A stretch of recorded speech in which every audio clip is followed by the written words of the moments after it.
Jake Morrison checked his rifle for the third time. The weapon felt good in his hands. He was 19 years old and had been training at the Terran Military Academy for 2 years. Today was his final test. "You ready for this?" asked Lisa Grant. She was 18 and the best communications expert in their class. Her fingers moved quickly over her equipment, testing the radio signals. "Born ready," Jake said with a grin. He looked at his team. Tony Blake was loading heavy ammunition into his big gun. The 20-year-old had grown up on a mining colony and knew how to handle dangerous situations. Kate Phillips was checking her medical supplies. She was 19 and wanted to be a doctor, but the military needed medics who understood alien biology. Ryan Cole, the youngest at 18, was working on his computer gear. He had been in trouble with the law for hacking before joining the academy. Captain Dan Webb walked over to the 5 cadets. He was their instructor and had been a soldier for 15 years. "Listen up, people. This is your final exercise. You have 72 hours to complete the mission." Jake stood at attention with his team. They had trained for this moment for months. "Your mission is simple," Captain Webb continued. "Defend the outpost against hostile alien forces. Use everything you have learned. Work as a team. Stay alive." Lisa raised her hand. "Sir, what kind of aliens are we fighting?" "The computer will generate different types. Some will be smart. Some will be strong. Some will have better weapons than you. Your job is to adapt and overcome." Tony grinned. "Sounds like fun, sir." "This is not a game, Blake," Captain Webb said. "The simulation is designed to test you to your limits. Some of you might not pass." Ryan looked nervous. "What happens if we fail?" "You get to do another year of training," the captain said. "But I believe in this team. You 5 work well together. Trust each other and use your strengths." The cadets walked to the transport ship. It was a small craft designed to carry soldiers to battle zones.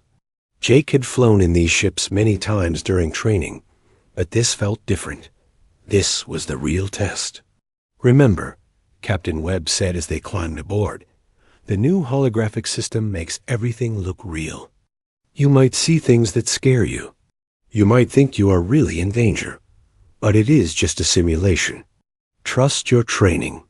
The ship lifted off from Mars Colony Base Delta 7. Jake looked out the window at the red planet below. He had been born on Earth, but had spent most of his life on Mars. The military academy was his home now. "Where are we going?" Kate asked the pilot. "Kepler 442b, the pilot answered. "It is a planet about 12 light years from Earth. Perfect for your exercise." Lisa frowned. "I thought we were just going to another part of Mars." "The Academy wants to test the new equipment," the pilot explained. "This planet has the right environment for your mission. Do not worry. It is completely safe." The journey took 6 hours. Jake and his team checked their equipment and went over their plans. They had studied alien warfare tactics in school. They knew how to set up defenses and how to work as a team. "The key is communication," Jake told his team. "Lisa, you keep us connected. Tony, you watch for the big threats. Kate, you keep us healthy. Ryan, you handle the tech problems. I will make the big decisions." "What if we get separated?" Kate asked. "We stick to the plan," Jake said. "Meet at the backup location. Use the emergency signals. Never give up on each other." The ship began to shake as it entered the planet's atmosphere. Jake felt his stomach drop. He had done this many times in training, but it always made him nervous. Landing. "In 5 minutes," the pilot announced. Jake looked at his team. They were young, but they were ready. Lisa was calm and focused. Tony was excited for the fight. Kate was preparing her medical gear. Ryan was running final checks on his computers. "This is it," Jake said. "Remember what we learned. Stay smart. Stay alive. The ship landed with a bump. The door opened, and Jake felt fresh air on his face. The planet looked like Earth in some ways. There were trees and grass and a blue sky. But something felt different. "Good luck," Captain Webb said as they unloaded their gear. "I will pick you up in 72 hours. The communication system should work, but there might be some interference from solar activity." Jake nodded. "We will be ready, sir." The ship took off, leaving the 5 cadets alone on an alien world. Jake felt a moment of doubt, but he pushed it away. This was what they had trained for. "Okay, team," he said. "Let us find our outpost and get ready for war." They walked across the strange landscape, carrying their weapons and supplies. The grass was a different color than Earth grass. The trees looked wrong somehow, but Jake told himself it was just the holographic system making everything look alien. They found the outpost after an hour of walking. It was a small building with thick walls and good positions for defense. Jake approved. The computer had chosen well. "Lisa, set up communications," he ordered. "Tony, check the perimeter. Kate, prepare a medical station. Ryan, get your computers online. I want to know everything about this place." As his team worked, Jake looked at the horizon. Somewhere out there, alien enemies were preparing to attack. It was just a simulation, but it felt real, very real. He checked his rifle one more time and smiled. Let them come. The first sign of trouble came at dawn. Ryan was monitoring his computers when strange signals appeared on his screen. "Hey, Jake," he called out. "I am getting some weird readings here." Jake walked over to look at the display. Numbers and symbols scrolled across the screen in patterns he had never seen before. "What is it?" Jake asked. "I do not know," Ryan said, frowning. "It looks like radio signals, but they are not in any format I recognize. The computer says they are coming from the north." Lisa hurried over with her communication equipment. "Let me hear them," she said, putting on her headphones. After a moment, her face went pale. "Jake, this is not English. It is not any Earth language I know." "Maybe it is part of the simulation," Tony suggested. He was cleaning his big gun and looked relaxed. They probably made up some fake alien language to make it more realistic. Kate was studying her tablet, which showed biological readings from the area. "I am detecting life forms," she said slowly. "Large ones, moving toward us from the north." Jake felt a chill run down his spine. The simulation was supposed to be advanced, but this felt too real. "How far away?" "About 5 miles," Kate answered. "They are big, Jake, much bigger than humans." Lisa continued listening to the strange signals. Her face was getting more worried by the minute. "The language has structure," she said. "Real grammar patterns. This is not just random noise." Ryan's computer beeped with an alert. "Motion sensors are picking up movement," he reported. "Multiple contacts. They are moving fast." Jake made a decision. Everyone to defensive positions. This might be part of the test, but we treat it as real. Tony, get on the roof with the heavy gun. Lisa, keep monitoring those signals. Kate, stay ready with medical supplies. Ryan, watch those sensors. As they took their positions, Jake tried to contact Captain Webb on the radio. All he got was static. "Captain Webb, this is Morrison. Please respond." Nothing. "The solar storm must be interfering," Lisa said. "We are on our own." 1 hour later, they saw them. Shapes moving through the trees at the edge of the forest. They were tall, much taller than humans. They moved on 2 legs, but in a way that looked strange and wrong. "What are those?" Tony whispered from his position on the roof. Jake looked through his binoculars. The creatures were about 8 feet tall with dark, shiny skin that looked like armor. They had 4 arms and heads that reminded him of insects. They carried weapons that glowed with blue light. "Those are not holograms," Kate said, her voice shaking. "My sensors are reading real biological signatures. Heart rates, body heat, everything." Lisa pulled off her headphones, her face white with fear. "Jake, I have been listening to their communications. They are talking about us. They think we are invaders." "What do you mean?" Jake demanded.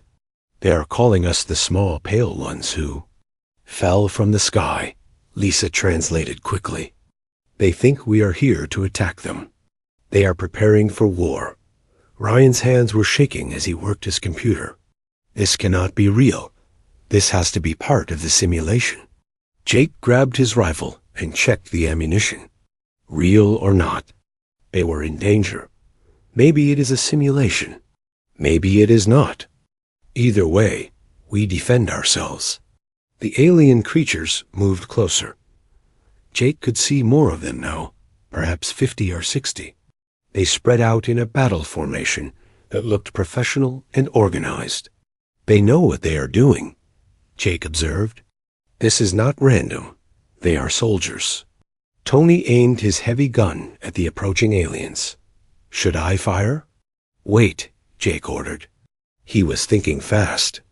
If this was real first contact with aliens, shooting first could start a war between Earth and an alien species. But if they did not defend themselves, his team might die. Lisa was still monitoring the alien communications. "They are talking about their weapons. Something called plasma burners." "Jake, I think those glowing weapons are energy guns." Kate checked her medical scanner. "I am reading more life forms, hundreds of them, coming from all directions." The aliens stopped about 200 yards from the outpost. One of them, bigger than the others, stepped forward. It raised one of its 4 arms and made a sound that was part roar, part clicking noise. "That is their leader," Lisa said. "He is challenging us to surrender." Jake made his choice. "Lisa, can you translate for me?" "I can try." Jake stepped out of cover, keeping his rifle ready, but not aimed at the aliens. "Tell them we do not want to fight. Tell them we are not invaders." Lisa spoke into her communicator, using the alien language she had been learning. Her words came out as clicks and strange sounds. The alien leader responded with a series of harsh noises. "He says we are liars," Lisa translated. "He says we came from the sky in a war machine. He says we must surrender or be destroyed." Tony cursed from the roof. "Jake, there are more of them coming from the east and west. We are surrounded." Jake looked at his team. They were just cadets. They had trained for simulated battles, not real alien warfare. But they were still soldiers, and they would not give up without a fight. "If they want a war," Jake said grimly, "we will give them one." The alien leader raised his weapon. The blue glow became brighter. "Take cover!" Jake shouted. The first plasma blast hit the wall next to Jake's head, leaving a hole the size of a basketball. The stone was melted and smoking. Definitely not a simulation. Ryan yelled. Tony opened fire with his heavy gun. The bullets struck the alien leader, but they bounced off his natural armor like stones. The creature roared in anger, but was not seriously hurt. More plasma blasts came from the aliens. Hidden in the trees. The air filled with the smell of burning stone and metal. Jake dove behind cover and grabbed his radio. "Captain Webb, emergency. We need immediate pickup."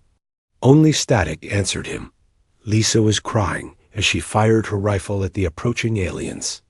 "This is real, Jake. We are really fighting aliens." Kate was treating a burn on Ryan's arm, where a plasma blast had come too close. "We cannot win this fight," she said. "There are too many of them." Jake looked at his team. They were scared, but they were still fighting. They were still his soldiers. "Maybe we cannot win," he said, reloading his rifle. But we are not going to make it easy for them. The battle lasted 3 hours. Jake and his team fought like they had never fought before. The aliens kept attacking, but something strange was happening. The aliens were not winning as easily as they should have been. Why are they not rushing? You? Tony asked during a break in the fighting. He was reloading his heavy gun on the roof. Jake had been wondering the same thing. The aliens had better weapons and more soldiers, but they were fighting carefully, almost like they were afraid. Lisa, what are they saying on their radios? Jake called out. Lisa listened to her equipment and translated quickly. They are confused. Their leader's asking why we fight so strangely. They say we do not follow proper battle rules. Kate was bandaging a cut on Ryan's forehead. What does that mean? I think, Jake said slowly, they expect us to fight like they do. But we are. Fighting like humans. Ryan had been working on his computer during the battle. Jake, I think I broke into their communication system. I can see their messages. What? Jake stared at him. How? Their computers use binary code, just like ours, Ryan explained. But their security is terrible. I just used a basic virus. Program from Earth. On his screen, alien symbols appeared with English translations below them. Jake read them with growing amazement. The small pale ones fight without honor. They hide and strike from unexpected places. They do not charge bravely into battle. What manner of cowards are these? Another message read, Commander Vex Callens. Reports the pale ones use primitive kinetic weapons, but they penetrate our armor. How is this possible? Jake started to understand. They think we are cowards because we use cover and tactics. They expect us to charge at them like ancient warriors. Tony laughed from the roof. Well, that explains why my bullets work. They built their armor to stop energy weapons, not good old-fashioned lead. Lisa was getting more alien messages. Jake, listen to this. They are calling for reinforcements. Someone called War Master Theknol is coming with 2,000 soldiers. 2,000? Kate's voice was small with fear. Jake felt his stomach drop, but he kept his voice steady. Then we better make sure we are ready for them. The next attack came an hour later. This time, the aliens tried to copy human tactics. They used cover and moved carefully. But they were not good at it. They had spent their whole lives charging straight at their enemies. They are learning from us, Jake observed, as he shot at an alien trying to hide behind a tree. But they are not very good students. Tony had moved his gun to a different position. They keep looking for me where I was before.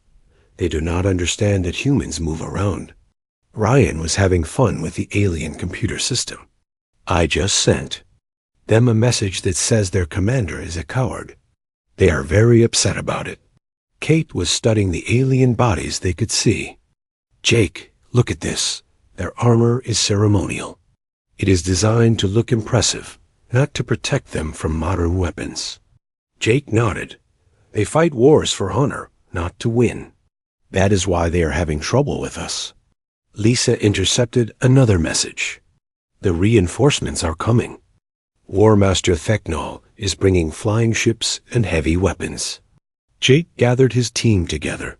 Okay, people. We have maybe an hour before the big attack comes.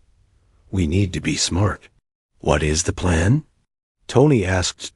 Jake pointed to the forest. Around them. Kate, you said these aliens have a rigid honor system. What happens if we challenge their leader to single combat? Kate thought about it. In most warrior cultures, that would force them to accept or lose face. But Jake, you cannot fight one of those things. They are twice your size. Maybe I do not have to win, Jake said. Maybe I just have to not lose. Ryan was still reading alien messages. Jake, they think we are the advance guard of a huge human army. They think Earth sent us to test their defenses.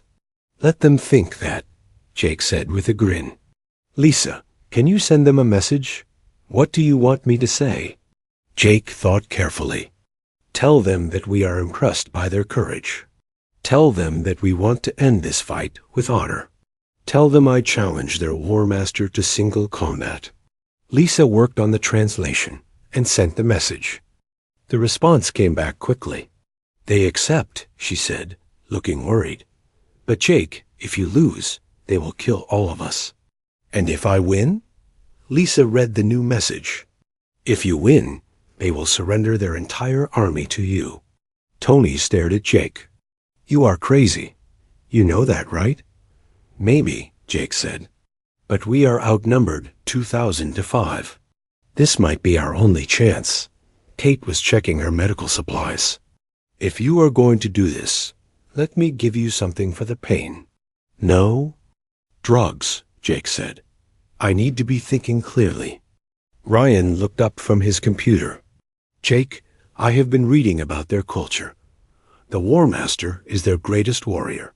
He has never lost a fight. Good, Jake said. Then he will not expect to lose to a human cadet. The alien ships arrived, just as the sun was setting. They were large and dark, with weapons that glowed like stars. Jake counted at least 10 ships, each one carrying hundreds of alien soldiers. The War Master himself landed in front of the outpost. He was bigger than the other aliens, with scars covering his armor. He carried a weapon that looked like it could. Destroy a building. Lisa translated his words. He says he is honored to fight the leader of the human advance guard. He promises to kill you quickly and with respect. Jake walked out to meet him, carrying only his rifle and a combat knife. He felt very small next to the huge alien warrior. Tell him, Jake said to Lisa, that I am honored to fight such a great warrior. Tell him that win or lose, this will be a battle remembered forever.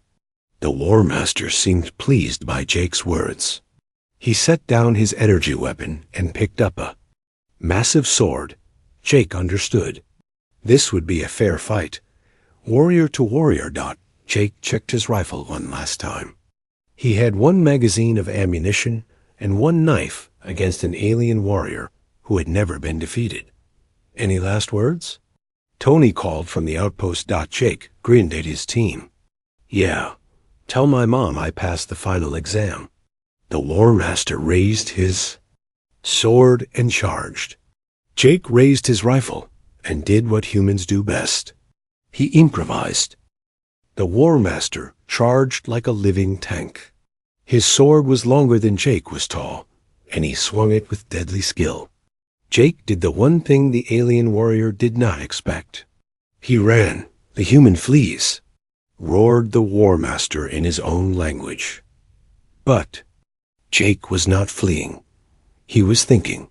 The alien was fast and strong, but he was also heavy and proud. Jake had advantages the War Master could not understand. Jake rolled behind a large rock as the massive sword crashed down where he had been. Standing, the blade cut deep into the stone. For a moment, the weapon was stuck.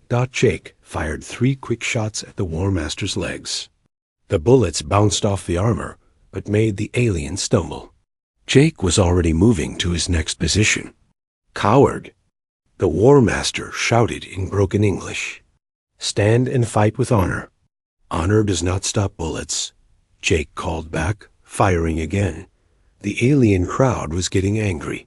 They wanted to see a proper duel, warrior against warrior. They did not understand why the human kept running and hiding. Lisa was translating their shouts. They are calling you a coward, Jake. They say you have no honor. Let them talk, Jake said, reloading his rifle. I would rather be a living coward than a dead hero. The War Master pulled his sword free and charged again. This time, Jake waited until the last second, then dropped flat on the ground. The alien warrior could not stop his charge and ran into a tree. The impact shook the ground. Jake jumped up and fired at close range, aiming for the joints in the alien's armor. Some of his shots found weak spots, and dark blood began to flow. War Master spun around faster than Jake expected. One massive hand grabbed Jake by the chest and lifted him off the ground.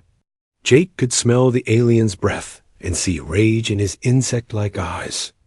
"Now you die, little human," the War Master hissed. Jake did something that surprised everyone, including himself. He laughed. "You know what the funny thing is?" Jake said, even though he could barely breathe. "We are just students. We are not even real soldiers yet." The War Master's grip loosened slightly. "What? We are cadets," Jake continued. "Children in training. And we have been beating your entire army all day." The alien warrior stared at him. Through Lisa's translation equipment, his words reached the watching alien army.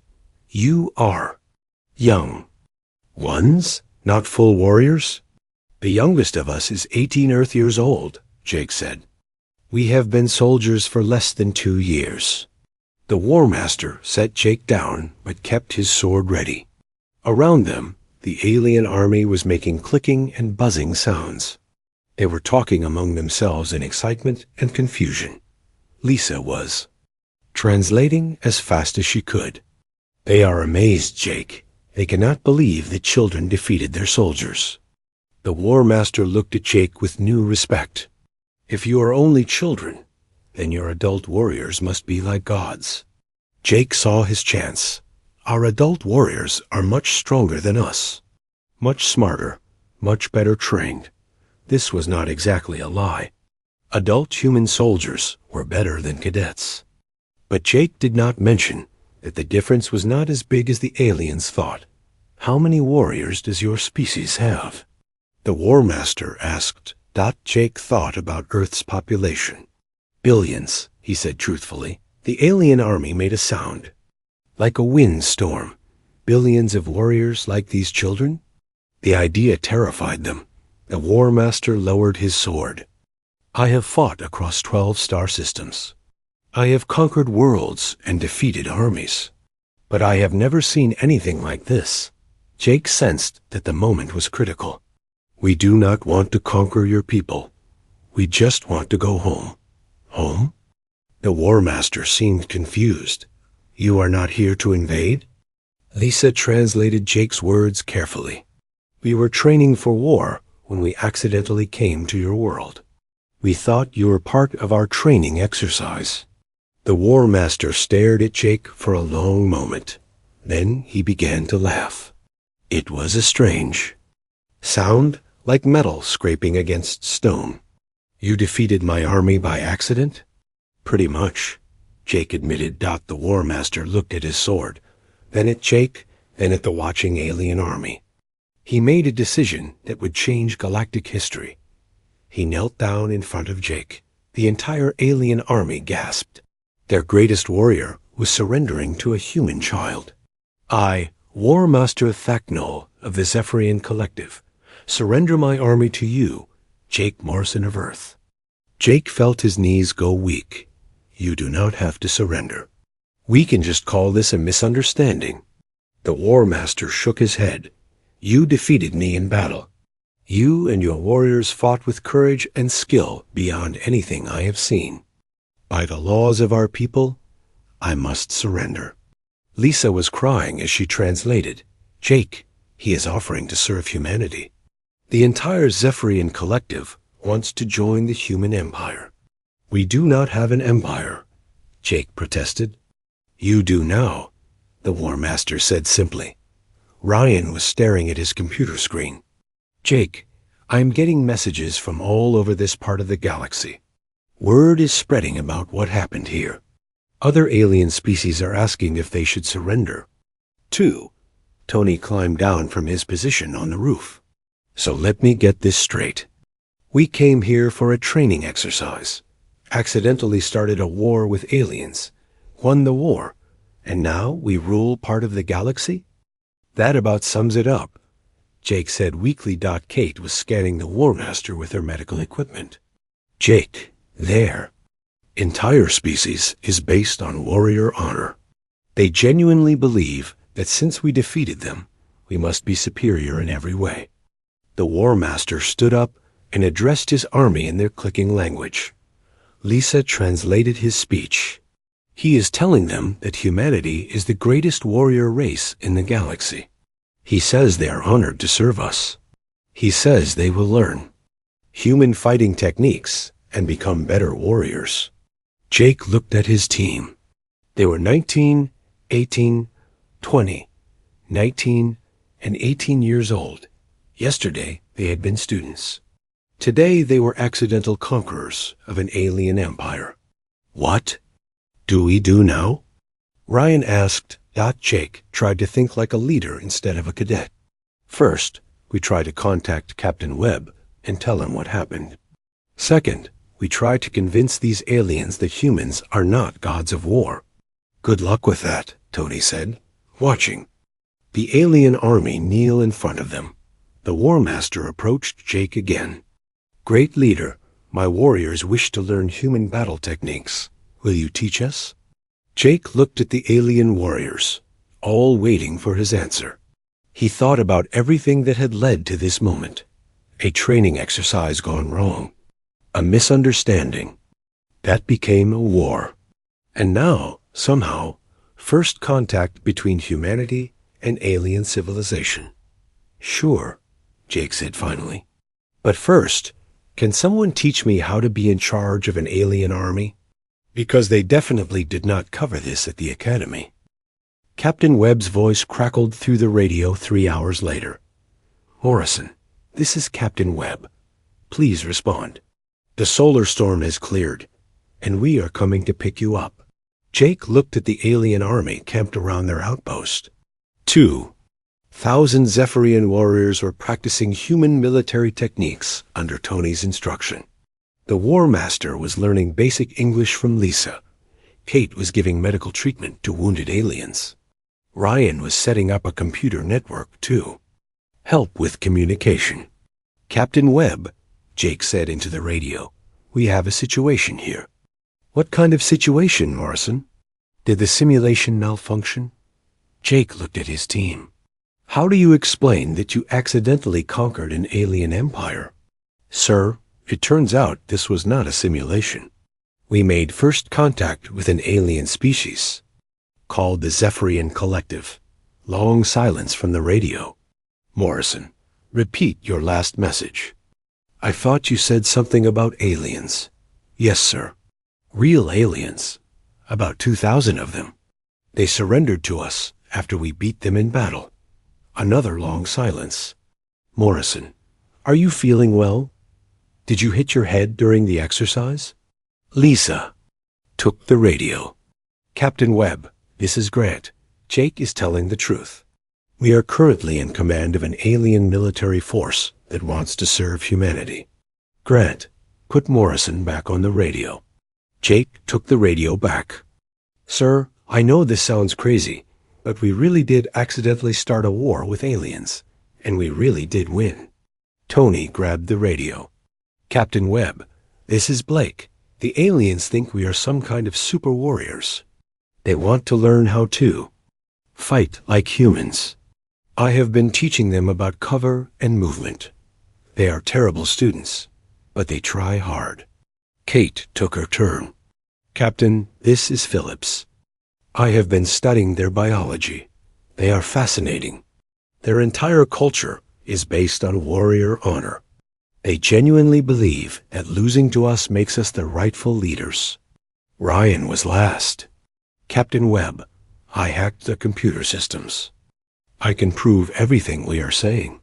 I can send you their records of the battle.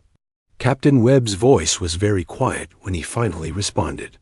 Team, I am going to contact headquarters. Do not do anything until I get back to you.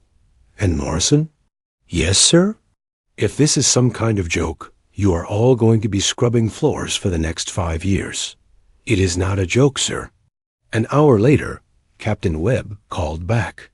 His voice sounded different, older, more tired. Morrison, I have spoken with General Hayes at Earth Command. A diplomatic team is being sent immediately. You are to maintain your current position and avoid any actions that could be considered hostile by the aliens. What about our surrender? Acceptance, sir, Jake asked. You are to continue acting as their leaders until proper authorities arrive. Congratulations, Morrison. You and your team have just made the most important first contact in human history. The War Master approached Jake as he finished his radio call. The alien warrior was wearing a human military uniform that Tony had helped him make. It looked strange on his insect-like body, but he wore it with pride. Great leader Jake, the War Master said in his improving English. My scouts report that more human ships are coming. Are these your reinforcements? Jake nodded. Yes, but they are not coming to fight. They are coming to talk. The War Master looked puzzled. Talk? But you have already won. Why do you need to talk? Lisa helped with the translation. In human culture, we prefer to solve problems by talking instead of fighting. The War Master considered this. Your species defeats enemies in battle, then talks to them instead of destroying them? This is why you are superior warriors. You win hearts as well as battles. Jake was starting to understand why the misunderstanding had happened. The Zephyrians saw everything through the lens of warfare. Even human diplomacy looked like a military strategy to them. War Master, Jake said, when the human leaders arrive, they will want to learn about your people. They will ask many questions. I will tell them everything, the War Master promised. How the Zephyrian Collective has conquered 12 star systems. How we have the strongest military in this part of the galaxy. How we now serve humanity gladly. Kate looked worried. Jake, what if the other aliens they conquered decide to attack Earth? If word spreads that humanity defeated the Zephyrians, we might have a lot of enemies. The War Master overheard her concern. Do not worry, Healer Kate. Have already sent messages to all species in our territory. I have told them that humanity is now the dominant power. Most are sending ambassadors to request peaceful relations. Ryan looked up from his computer. Jake, I am reading alien communications from all over this region of space. The War Master is right. Everyone wants to be friends with humanity now. Jake felt overwhelmed. 3 days ago, he had been a military cadet worried about passing his final exam. Now he was responsible for humanity's first contact with dozens of alien species. Lisa, he said, when the diplomats arrive, you are going to be very important. You understand their language better than anyone. Lisa nodded, but she looked scared. Jake, what if I make a mistake? What if I translate something wrong and start another war? You will not, Jake said confidently. You learned their entire language in a few hours during a battle. You are the best linguist humanity has. Tony was still training alien soldiers. You know what the funny thing is? He called over. These aliens are actually pretty good fighters once you teach them basic tactics. They just never learn to think creatively. Kate was examining an alien warrior who had been injured during the battle. Their medicine is very advanced, she reported, but they only know how to treat combat injuries. They never get sick because they die in battle before old age can catch them. The War Master heard this and nodded approvingly. A warrior's death is an honorable death. But what about warriors who are too old to fight? Kate asked, thought the War Master looked confused. Old warriors? I do not understand. Jake realized another difference between humans and Zephyrians. In human culture, warriors can retire and become teachers or advisors. We value their experience. The War Master's eyes widened. You keep old warriors alive to share their wisdom? This is brilliant. No wonder humans are such great fighters. 2 days later, the human diplomatic ships arrived. Jake watched 5 large vessels land near the outpost. Hundreds of people emerged, including diplomats, scientists, military officers, and news reporters. General Hayes walked over to Jake's team. She was a small woman with gray hair and serious eyes. Jake had seen her picture in military textbooks, but never expected to meet her. "Cadet Morrison," she said formally, "I understand you have been serving as liaison with the alien forces." "Yes, ma'am," Jake replied, standing at attention. "At ease, Morrison. You and your team have done excellent work under impossible circumstances. Earth owes you a debt of gratitude." Jake felt relief wash over him. "Thank you, ma'am. What happens now?" General Hayes looked at the alien army, which had formed neat ranks to greet the human visitors. "Now we begin the most important diplomatic mission in human history. But first, I need you to introduce me to their leader." Jake led the general to where the War Master was waiting. The huge alien warrior had polished his armor and practiced his English greeting with Lisa. "General Hayes," Jake said formally, "may I present War Master Thacnol of the Zephyrian Collective." The War Master bowed deeply. "I am honored to meet the leader of the great human warriors," he said in careful English. General Hayes returned the bow. "The honor is mine, War Master. I understand you wish to discuss a formal alliance between our peoples." "Yes," the War Master said eagerly. "The Zephyrian Collective offers all our ships, all our weapons, and all our warriors to serve humanity. We ask only to learn your superior fighting techniques." General Hayes glanced at Jake with raised eyebrows. Jake nodded to confirm that this was exactly what it sounded like. "War Master," General Hayes said carefully, "humanity appreciates your offer, but we prefer partnerships to service. We would like to be allies, not masters." The War Master looked confused. Lisa helped translate the concept of equal partnership. After several minutes of discussion, the War Master seemed to understand. "So, humans want us as battle brothers, not servants?" "Exactly," General Hayes said. The War Master considered this. "This is acceptable. Battle brothers share honor equally. Yes, the Zephyrian Collective will be battle brothers with humanity." Dr. Sarah Kim, the head of the diplomatic team, stepped forward. "War Master, we would like to learn about the other species in your territory. Can you help us contact them?" "Of course," the War Master said proudly. "There are 43 species under Zephyrian protection. All will want to meet the humans who defeated us." Ryan had been listening to alien communications all morning. "General, I am getting requests for contact from species all over this part of the galaxy. Some of them sound really advanced. One group called the Crystal Singers say they want to share music with us." "Music?" General Hayes asked. "Apparently they communicate through sound patterns that humans would consider songs," Kate explained. "I have been studying the biological data. There are some fascinating species out here." Tony walked over from where he had been demonstrating human combat techniques. "General, these Zephyrians are actually pretty smart once you get past the warrior pride thing. They have some amazing technology. Their plasma weapons are centuries ahead of anything we have." Lisa was War,